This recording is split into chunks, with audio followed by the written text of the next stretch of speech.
ಏಲಕ್ಕಿ ಲವಂಗವನ್ನು ಈ ರೀತಿ ಸುಟ್ಟು ನೋಡಿ, ನಿಮ್ಮ ಕೆಲಸ ಸುಲಭ. ಎಲ್ಲರಿಗೂ ನಮಸ್ಕಾರ. ಇವತ್ತಿನ ಎಲ್ಲ ಯೂಸ್ಫುಲ್ ಟಿಪ್ಸ್ಗಳನ್ನು ನೋಡ್ಕೊಂಬರೋಣ.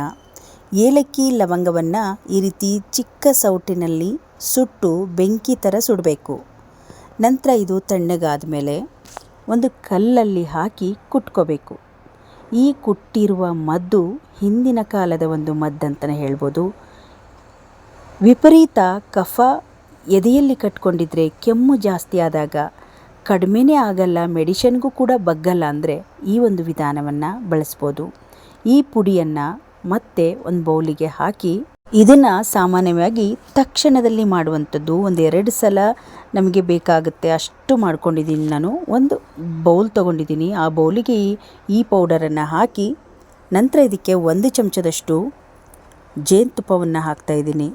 ಜೇನುತುಪ್ಪ ಹಾಕೋದ್ರಿಂದ ಕೆಮ್ಮಿಗೆ ತುಂಬಾ ಒಳ್ಳೆಯದು. ಅದರ ಜೊತೆಗೆ ಲವಂಗ ಏಲಕ್ಕಿಯ ಅಂಶ ಮೇಯ್ನಾಗಿ ಮಕ್ಕಳಿಗೆ ತುಂಬ ಬೇಗ ಎದೆಯಲ್ಲಿ ಕಫ ಕಟ್ಕೊಂಡಿದ್ರೆ ಕಡಿಮೆ ಆಗುತ್ತೆ. ಇದರಿಂದ ಚಿಕ್ಕ ಮಕ್ಕಳಿಗೆ ಎದೆಯಲ್ಲಿ ಕಫ ಕಟ್ಕೊಂಡಿದ್ರೆ ಅತಿ ಬೇಗವಾಗಿ ಕಡಿಮೆ ಆಗುತ್ತೆ.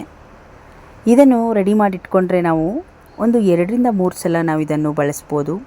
ಏಲಕ್ಕಿ ಲವಂಗದಿಂದ ಮಾಡಿರುವ ಈ ಮದ್ದು ತುಂಬ ಚೆನ್ನಾಗಿ ವರ್ಕ್ ಆಗುತ್ತೆ. ಟ್ರೈ ಮಾಡಿ. ಬನ್ನಿ 2ನೇ ಟಿಪ್ಸನ್ನು ನೋಡ್ಕೊಂಬರೋಣ.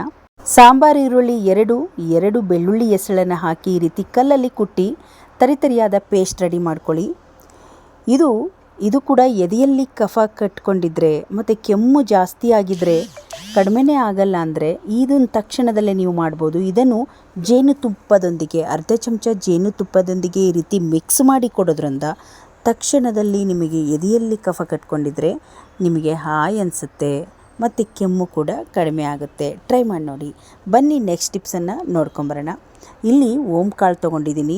ಇದರ ಜೊತೆಗೆ ಬೆಲ್ಲ ಮತ್ತು ಓಂಕಾಳನ್ನು ತಿನ್ನೋದ್ರಿಂದ ಕೆಲವರಿಗೆ ಏನಾದರೂ ಸ್ನ್ಯಾಕ್ಸ್ ತಿಂದರೆ ಹುಳಿ ಸುಡ್ತಾ ಇರುತ್ತೆ ಗಂಟ್ಲಲ್ಲಿ, ಅದೆಲ್ಲ ಕಡಿಮೆ ಆಗುತ್ತೆ. ಹಾಗಿದ್ರೆ ಇದನ್ನು ತಿನ್ನೋದು ಹೇಗೆಂದರೆ, ಒಂದು ಬಿಲ್ಲೆ ಗಾತ್ರದ ಬೆಲ್ಲವನ್ನು ತಗೊಂಡು ಅದರ ಜೊತೆಗೆ ಓಂಕಾಳನ್ನು ಈ ರೀತಿ ಬೆಲ್ಲದೊಂದಿಗೆ ಮಿಕ್ಸ್ ಮಾಡಿ ಇದನ್ನು 1 ವಾರ ತಿಂದರೆ ಸಾಕಾಗುತ್ತೆ. ನಿಮಗೆ ಹುಳಿ ಸುಡುವ ಸಮಸ್ಯೆ ಇರ್ಬೋದು, ಪಿತ್ತದ ಸಮಸ್ಯೆ, ಗ್ಯಾಸ್ಟ್ರಿಕ್ ಸಮಸ್ಯೆ ಎಲ್ಲವೂ ಕಡಿಮೆ ಆಗುತ್ತೆ. ಓಂಕಾಳು ತುಂಬ ಚೆನ್ನಾಗಿ ಜೀರ್ಣ ಆಗುತ್ತೆ. ಟ್ರೈ ಮಾಡಿ ನೋಡಿ. ಈ ಮನೆಮದ್ದು ತುಂಬ ಚೆನ್ನಾಗಿ ವರ್ಕ್ ಆಗುತ್ತೆ. ಇದನ್ನು ತಿಂದ ತಕ್ಷಣ ನೀವು ಉಗುರು ಬೆಚ್ಚಗಿರುವ ನೀರನ್ನು ಕುಡಿಬೇಕು. ಬನ್ನಿ ನೆಕ್ಸ್ಟ್ ಟಿಪ್ಸನ್ನು ನೋಡ್ಕೊಂಬರೋಣ. ಕರಿಬೇವಿನ ಸೊಪ್ಪಿಲ್ಲದೆ ಒಗ್ಗರಣೆ ಹಾಕೋದಿಲ್ಲ. ಪ್ರತಿಯೊಂದು ಒಗ್ಗರಣೆಗೂ ಕರಿಬೇವಿನ ಸೊಪ್ಪನ್ನು ಬಳಸ್ತೀವಿ. ಹಾಗಿದ್ರೆ ಇದನ್ನು ಬಳಸೋದು ಹೇಗೆಂದರೆ, 1 ಚಿಟಿಗೆಯಷ್ಟು ಜೀರಿಗೆ, 15 ಎಲೆ ಕರಿಬೇವನ್ನು ಖಾಲಿ ಹೊಟ್ಟೆಯಲ್ಲಿ ಬೆಳಗ್ಗೆ 7 ಗಂಟೆ ಒಳಗೆ ಇದನ್ನು ತಿಂದರೆ ತುಂಬಾ ಒಳ್ಳೆಯದು. ನೀರು ಕುಡಿಯೋದಕ್ಕಿಂತ ಮೊದಲು ಇದನ್ನು ಚೆನ್ನಾಗಿ ಅಗೆದು ನಂತರ ಉಗುರು ಬೆಚ್ಚಗಿರುವ ನೀರನ್ನು ಕುಡಿಯೋದ್ರಿಂದ ನಿಮ್ಮ ಹೊಟ್ಟೆಗೆ ಸಂಬಂಧಪಟ್ಟ ಸುಮಾರು ಸಮಸ್ಯೆಗಳನ್ನು ಕಡಿಮೆ ಮಾಡಿಕೊಳ್ಬೋದು. ಟ್ರೈ ಮಾಡಿ. ಇದು ಶಂಕುಪುಷ್ಪ. ಮನೆಯಲ್ಲಿ ಈ ಗಿಡವನ್ನು ಬೆಳೆಸೋದ್ರಿಂದ ಸಂಪತ್ತು ಸಮೃದ್ಧಿ ಹೆಚ್ಚುತ್ತದೆ ಮತ್ತು ಶನಿದೋಷ ನಿವಾರಣೆಯಾಗುತ್ತೆ. ಇದರ ಆರೋಗ್ಯದ ಗುಣಗಳು ಅದ್ಭುತ. ಒತ್ತಡವನ್ನು ನಿಯಂತ್ರಿಸುತ್ತದೆ, ಚರ್ಮದ ಕಾಂತಿಯನ್ನು ನಿಯಂತ್ರಿಸುತ್ತದೆ ಮತ್ತು ಜೀರ್ಣಕ್ರಿಯೆ, ಅಲ್ಸರ್ ಮತ್ತು ಹೊಟ್ಟೆ ನೋವು, ಕರುಳಿನ ಸಮಸ್ಯೆ ಮತ್ತು ಚರ್ಮದ ಸಮಸ್ಯೆಗೆ ಮಹಾಮದ್ದಾಗಿದೆ. ಇದು ಲಕ್ಷ್ಮಿಗೆ ಪ್ರಿಯವಾದ ಹೂವು. ಪೂಜೆಗೆ ಎಲ್ಲೇ ಇದ್ದರೂ ತಂದು ಪೂಜೆ ಮಾಡಿದರೆ ಶ್ರೇಷ್ಠ ಅಂತ ಹೇಳ್ತಾರೆ. ಹಾಗಾಗಿ ಈ ಹೂವು ತುಂಬ ಅದ್ಭುತ. ನಿಮಗನುಕೂಲವಿದ್ದರೆ ಶಂಖುಪುಷ್ಪವನ್ನು ಮನೆ ಮುಂದೆ ಪಾಟಲ್ಲಿ ಹಚ್ಚಿದರೆ ತುಂಬಾ ಒಳ್ಳೆಯದು. ಈ ನೇರಳೆ ಹಣ್ಣನ್ನು ಒಂದು ಪ್ಲೇಟಿಗೆ ಹಾಕಿ ಮೊದಲು ಕಲ್ಲುಪ್ಪು ಹಾಕಿ ನೀರನ್ನು ಹಾಕಿ ಚೆನ್ನಾಗಿ ತೊಳೆದು ನಂತರ ಸೇವಿಸಬೇಕು. ಇದರಲ್ಲಿ ಆರೋಗ್ಯದ ಗುಣಗಳು ಸಾಕಷ್ಟಿದೆ. ಆದರೆ ಇದನ್ನು ಮಾತ್ರ ಖಾಲಿ ಹೊಟ್ಟೆಯಲ್ಲಿ ಸೇವಿಸಬಾರ್ದು. ಅಸಿಡಿಟಿ ಮತ್ತು ಹೊಟ್ಟೆ ನೋವಿನ ಸಮಸ್ಯೆ ಬರ್ಬೋದು.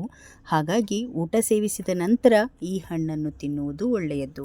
ಹಣ್ಣು ಸೇವಿಸೋದ್ರಿಂದ ಉತ್ತಮ ಆರೋಗ್ಯ ಇರುವುದರ ಜೊತೆಗೆ ಹೃದಯ ಸಂಬಂಧಿ ಸಮಸ್ಯೆಗಳು, ಮಧುಮೇಹ ಸಮಸ್ಯೆಗಳು, ನರಗಳ ಆರೋಗ್ಯ, ರಕ್ತಹೀನತೆಯನ್ನು ನಿವಾರಣೆ ಮಾಡುತ್ತೆ. ಹಾಗಾಗಿ ನೇರಳೆ ಹಣ್ಣಿನ ಸೀಸನ್ ಬಂದಿರೋದ್ರಿಂದ ಫ್ರೆಶ್ ಆಗಿರುವ ನೇರಳೆ ಹಣ್ಣನ್ನು ತಂದು ಕಲ್ಲುಪ್ಪಲ್ಲಿ ತೊಳೆದು ತಿನ್ನೋದ್ರಿಂದ ತುಂಬಾ ಒಳ್ಳೆಯದು. ಇವತ್ತಿನ ಎಲ್ಲ ಯೂಸ್ಫುಲ್ ಟಿಪ್ಸ್ಗಳು ನಿಮ್ಗೆ ಇಷ್ಟ ಆಯಿತು ಅಂದ್ಕೊಂಡಿದ್ದೀನಿ. ಇಷ್ಟ ಆದರೆ ಒಂದು ಲೈಕ್ ಮಾಡಿ. ಇವತ್ತಿನ ವಿಡಿಯೋದಲ್ಲಿ ನಿಮಗೆ ಈ ವಿಡಿಯೋ ಇಷ್ಟ ಆಯ್ತು ಅಂತ ಕಮೆಂಟ್ ಬಾಕ್ಸಲ್ಲಿ ತಿಳಿಸಿ. ಈ ವಿಡಿಯೋಗೊಂದು ಲೈಕ್ ಮಾಡಿ, ಈ ವಿಡಿಯೋವನ್ನು ಶೇರ್ ಮಾಡಿ.